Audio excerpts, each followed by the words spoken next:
Boa noite, aqui Thiago Lima do GE. Queria te pedir sua análise da partida, Felipe. Mas, especialmente, o que aconteceu no segundo tempo? Você acha que o time se acomodou com 2-0 nessa vantagem no segundo tempo? Obrigado.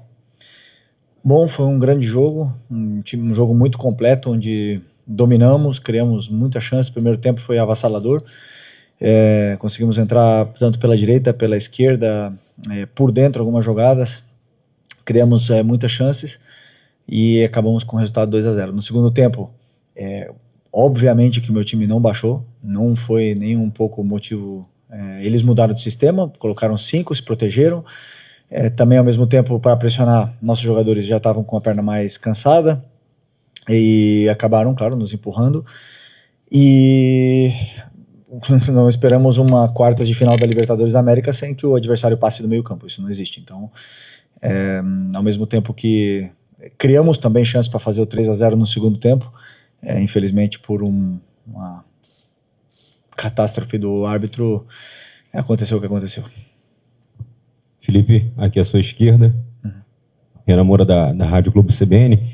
Queria saber o porquê da sua escolha pelo Luiz Araújo na vaga do Arrascaeta, o que você imaginava naquele momento ali da partida, porque muitos acreditam que o Carrascal possa ser ou vir a ser o substituto do Arrascaeta em momentos como esse, pelo investimento que foi feito, por tudo que o Flamengo fez para contratar esse jogador em momentos como esse decisivos, né? E ainda sobre a questão da arbitragem, você acredita que o Flamengo tem que fazer realmente alguma ação junto à Conmebol por uma arbitragem como essa?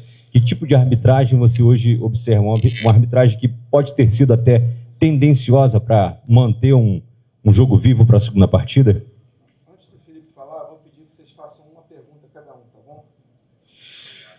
Ok, a escolha do Luiz Araújo pelo Arrascaeta e do Bruno Henrique pelo Pedro, porque naquele momento nossa equipe estava perdendo o domínio do jogo, estava perdendo o território, com a bola eles estavam muito bem, sem bola já não estavam voltando do mesmo jeito que estavam no começo do jogo, e nosso time começou a sofrer. Então optei por colocar pernas. Para mim, não importa se o jogador custou 100 milhões ou se é da base. Eu coloco o que eu acredito que seja melhor para a equipe. E não importa também se ganha 5 mil ou se ganha 5 milhões. Vai jogar o que eu achar que é melhor para a equipe naquele momento. Então eu não penso porque o clube gastou mais ou gastou menos. Eu acho que naquele momento eu acreditei que com o Bruno e Plata pressionando, nós iríamos recuperar esse domínio territorial, conseguiríamos pressionar melhor e com o Luiz também, que consegue ter perna para fazer toda essa ala que a gente estava precisando, que o Varela já estava precisando de ajuda. E assim foi. Nosso time já estava bem outra vez, estava saindo e conseguindo pressionar melhor o time deles. Não estávamos sofrendo em nenhum momento, mas como eu falei, né? Infelizmente o árbitro errou. Boa noite, Felipe. Aqui Sidão Marinho da Eleitoral News. Queria falar também da arbitragem, porque pelo que aconteceu hoje, não sei se você vai querer adentrar em relação a isso. Tiveram vários lances que a arbitragem interferiu no jogo, a expulsão do Plata de forma equivocada. Tem um possível toque de mão no gol também do Estudiantes, que fez o primeiro gol para deixar a partida viva para a volta. E ainda teria uma conversa do quarto árbitro com o Estudiantes para tirar um jogador que estava fazendo muitas faltas dentro do gramado. Como você recebe isso, a sua maneira de ver toda essa arbitragem que teve dentro do campo, de que maneira você vai trabalhar com jogadores também para o jogo da volta? Porque é na Argentina e a tendência é que isso seja intensificado. Obrigado. Pois infelizmente hoje o árbitro quis ser protagonista do jogo. E o árbitro que quer ser protagonista, ele apita desconcentrado, ele não olha os lances que tem que olhar. Você citou alguns, mas tem o pênalti do Lino no primeiro tempo, existem várias faltas, com cartões amarelos, uma arrogância, uma prepotência extrema com os nossos jogadores e uma permissividade muito grande para o time deles. E essa arrogância, essa prepotência do senhor Andrés leva com que várias famílias hoje saiam daqui prejudicadas, né? Um trabalho todo sendo feito prejudicado por um árbitro protagonista. E a única coisa que eu gostaria é um pedido de desculpas e reconhecer o erro, né? Reconhecer, porque todo mundo erra, eu também erro. Se ele reconhecesse o erro que ele fez, que cometeu, para mim tá tudo certo, mas já sabemos que isso não vai acontecer. né? Então, não, eu vou continuar. Mas não muda nada, porque, como eu falei para meus jogadores, nós vamos ir para ganhar o primeiro jogo e da mesma forma que foi contra o Inter, vamos ir para vencer na casa deles. É o nosso objetivo, independente do resultado. Hoje foi 2-1, poderia ter sido 1-0 para eles, poderia ter sido empate. A gente tem que ir para vencer todos os jogos e vamos fazer isso. Boa noite, Felipe. Aqui. Sim. Natália Brasil, Rádio Roquete, Damas do Esporte.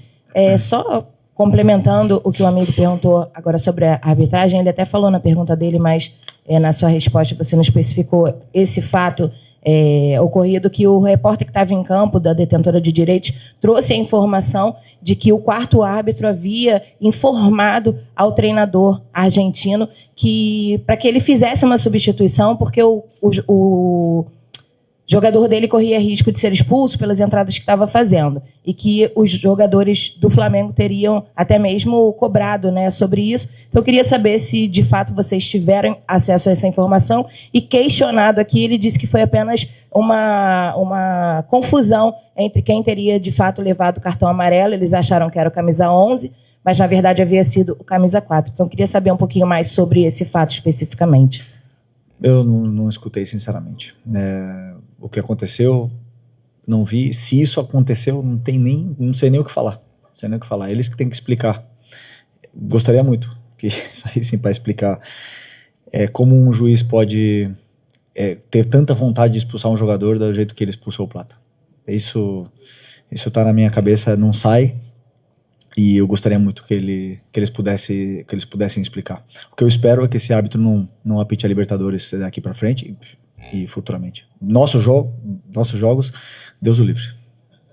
Felipe, aqui você tem uma sequência que você não vai ter tanto tempo para treinar, e você valoriza muito isso. Você tem um treino amanhã, um treino sábado, joga domingo contra o Vasco, e aí você tem uma viagem para a Argentina já na terça, treina na Argentina sexta e volta para o Brasil para poder enfrentar o Corinthians. Queria saber como é que está a sua equipe, assim, principalmente no quesito físico, para essa maratona de jogos aí que vai ter pela frente agora, Vasco, Corinthians, sendo que para o Flamengo, cada jogo do Campeonato Brasileiro também é uma decisão, visto aí o segundo e o terceiro lugar a poucos pontos. Obrigado. Bom, fisicamente estão todos muito bem. Estamos aí a ponto de recuperar também o Alexandro, talvez o Jorginho. E o Eric também está já no campo, né? Ainda falta um tempo para ele, mas acredito que todos eles estão muito bem. Eu vejo nos treinamentos, vejo na vontade que todos têm de jogar e de competir, então estamos preparados para essa maratona. Eu acredito que quanto mais eles jogam, melhor eles se sentem, e vamos ter dias suficientes para recuperar para essa maratona de jogos. Felipe, aqui no meio, tudo bem? Boa noite. Gabriel Orfan, canal Paparazzo Rubro Negro, Revista Placar. Felipe, ainda falando um pouco sobre a questão da arbitragem, você falou da expulsão do Plata. A gente viu uma reclamação do Plata nas redes sociais, falando da ausência da análise do VAR também no lance que resultou sua expulsão. Poderia até mesmo ser considerado um pênalti pro Flamengo ali, estava próximo da entrada da área, não sabe muito bem se foi dentro ou se foi fora. Mas eu queria que você falasse também sobre a ausência do VAR em certos momentos, em certos lances que acabam, que como você falou, todo mundo pode errar, a arbitragem pode errar, é normal ali na questão do jogo, mas o VAR tem a possibilidade do replay, de enxergar vários ângulos. Como é que você enxerga a ausência do VAR em alguns momentos específicos da partida que pode acabar prejudicando os clubes? Obrigado. Como eu falei na pergunta anterior, a única coisa que eu espero é que não se fale de arbitragem. Para isso eles têm que fazer o trabalho deles. Toda vez tem que vir aqui e falar. Vocês me conhecem bem, eu não gosto de falar de arbitragem, mas eu tenho que falar de VAR, tenho que falar de árbitro, tira o foco do que realmente é importante, que foi o excelente jogo que fizemos. Isso que me deixa realmente triste.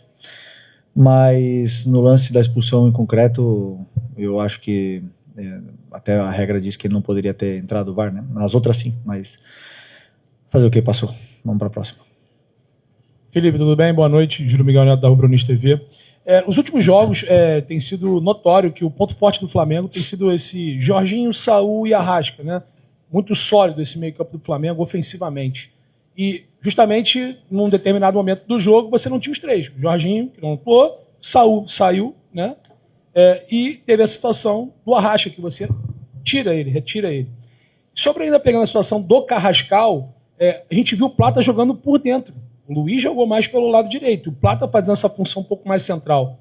E por isso eu queria saber a opção de você manter o Plata por dentro e por que não colocar o Carrascal na função do Plata. O que você analisou sobre isso? Porque o Plata jogou de 9 e o Bruno Henrique jogou no lugar do Arrascaeta. O Plata estava no lugar do Pedro e o Luiz entrou no lugar do Plata. Então, simples, eu conheço o Bruno e o Plata quando jogam juntos, já se entendem muito bem, foram campeões da Supercopa do Brasil jogando juntos, sei como eles pressionam, como eles atacam o espaço, como eles se complementam, e não é o motivo. Não foi nenhum desses o motivo do time por ter sofrido a expulsão, não é esse o motivo. O time tinha recuperado o controle territorial e estava melhor no campo. Mas quando acontece a expulsão, nós ficamos com um a menos. Aí o jogo já fica totalmente desconfigurado. Mas até então essa substituição nos levou outra vez à área do Estudiantes com o controle absoluto do jogo e principalmente da nossa fase defensiva melhorou, que era o que para mim estava precisando e nós estava perdendo muito terreno com o cansaço do Pedro e do Arrasca.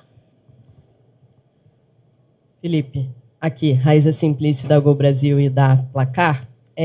O técnico do Estudiantes, né, ele falou sobre o início de jogo do Flamengo, que foi muito bom, o Flamengo pressionando, e ele destacou que o Flamengo que a pressão do Flamengo em si não surpreendeu, porque é um time que sempre pressiona, mas que a precisão do Flamengo surpreendeu no início do jogo. O Flamengo fez os 2 gols, poderia ter feito 3, 4 no primeiro tempo. E aí ele diz que tamanha facilidade que o Flamengo encontrou no início do jogo pode ter feito com que mentalmente, né, os jogadores do Flamengo depois baixassem um pouco. Ele falou que no entendimento deles pode ter acontecido.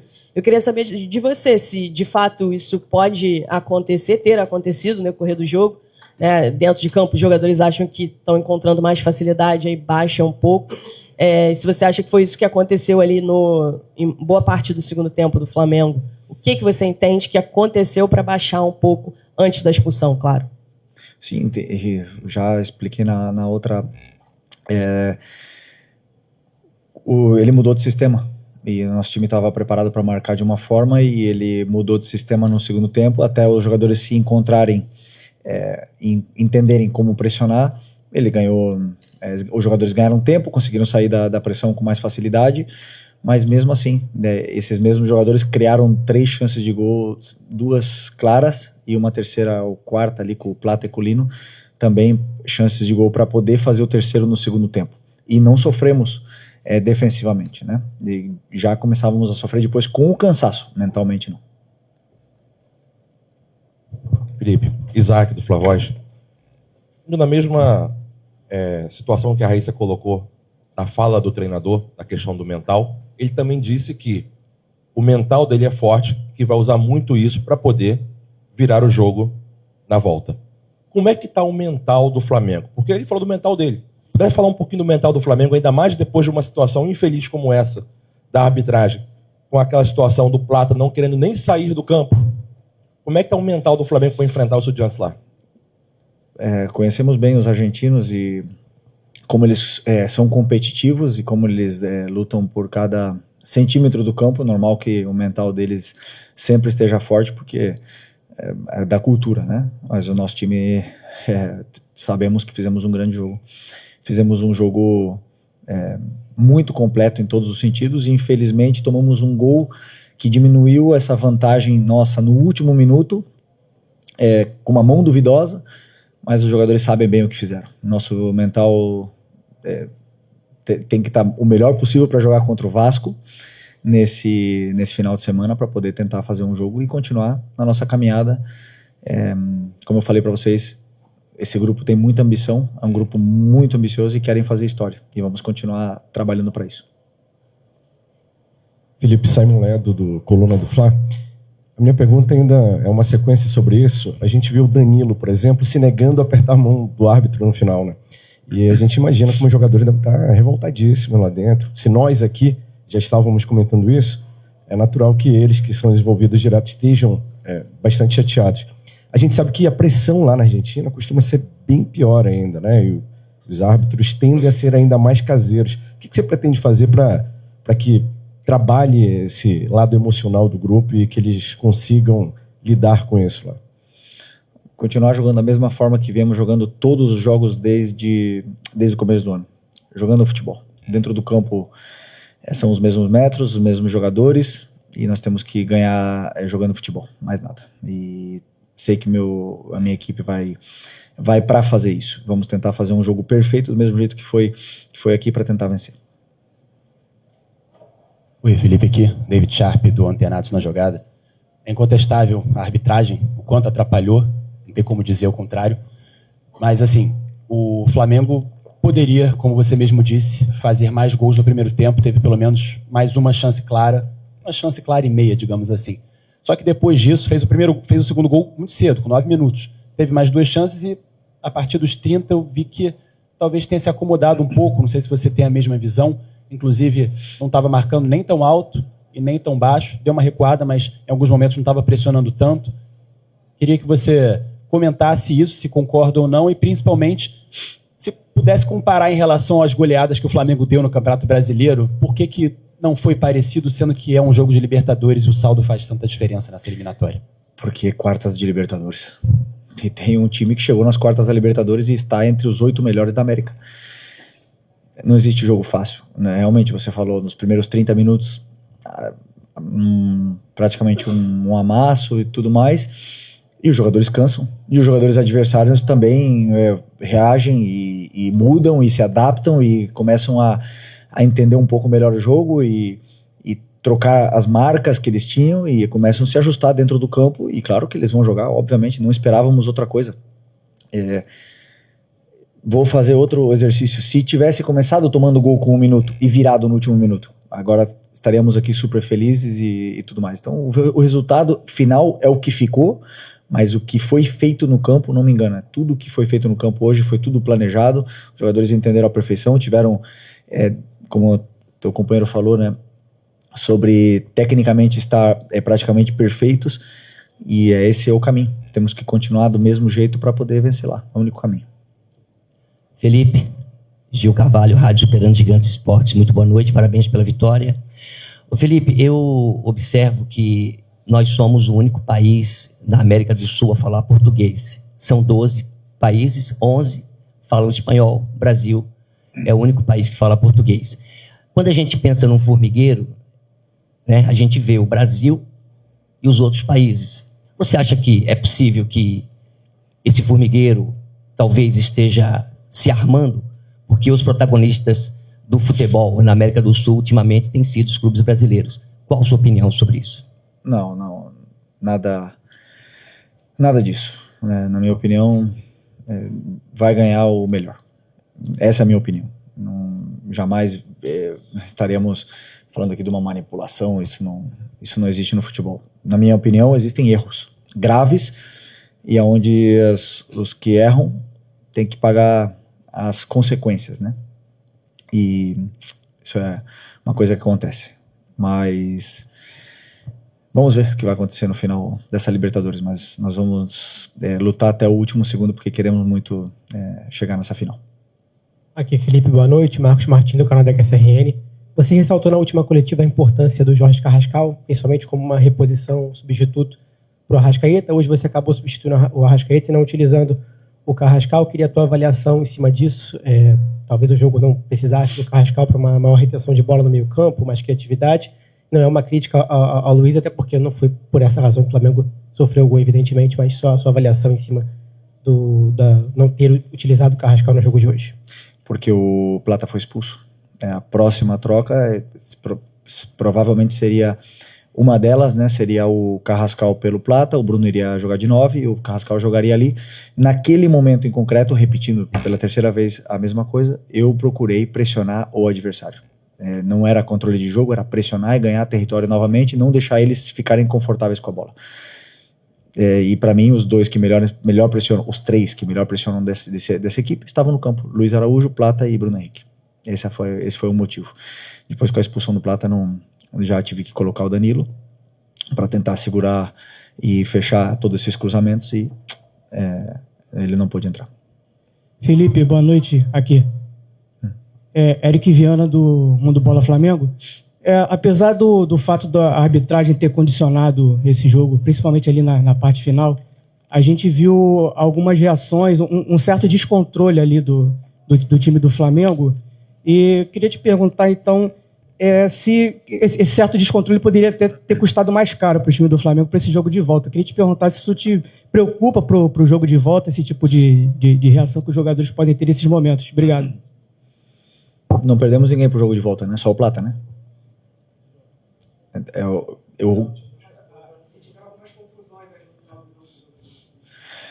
O juiz totalmente descontrolado, é claro que irrita jogador, não tem como. Todo mundo está irritado com o que aconteceu no campo, não tem como, por mais que a gente tente manter a cabeça no jogo os 90 minutos, quando acontecem essas injustiças, que você, como eu falei, essa arrogância que você não deixa nem se aproximar o jogador de você, claro que essas coisas vão acontecendo. Agora, o que eu gostaria realmente é que fosse que nem na Espanha, que julgassem esse cartão amarelo do Plata e retirassem e ele pudesse jogar o jogo da volta, porque o Plata não vai poder jogar e aí a gente não pode fazer nada. Isso sim me incomoda e gostaria que pudessem fazer igual na Europa. Mas não pode tirar o amarelo. Mas é isso, lá na Espanha se tiraria o amarelo e ele poderia jogar. É isso? Obrigado. Boa noite, pessoal. Obrigado.